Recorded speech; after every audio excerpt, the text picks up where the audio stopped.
So this is my gunstock warclub by Coldsteel.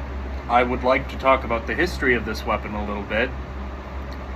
Historically, they say that it developed around the early 1700s, and by developed, at first they had used muskets that were traded to them as clubs, because they had realized that the reloading time was very inefficient compared to a bow and arrow, and if they're in the middle of combat, they would just take their musket that they had fired and then use it as a club.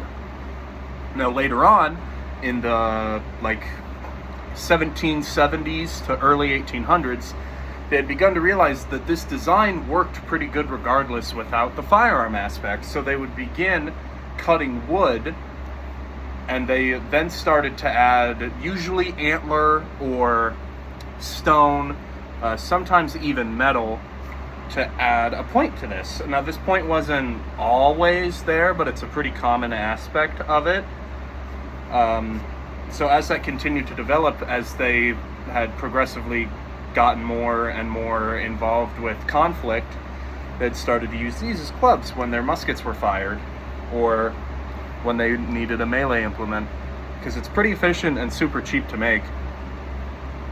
It was primarily used up until more advanced firearms became available to the Native Americans. Historically, the Lakota tribe, which are a plains tribe farther west, used these up until like the 1850s, and then switched more and more progressively to firearms and more efficient forms of melee implements. Gunstock Warclub, really interesting weaponry.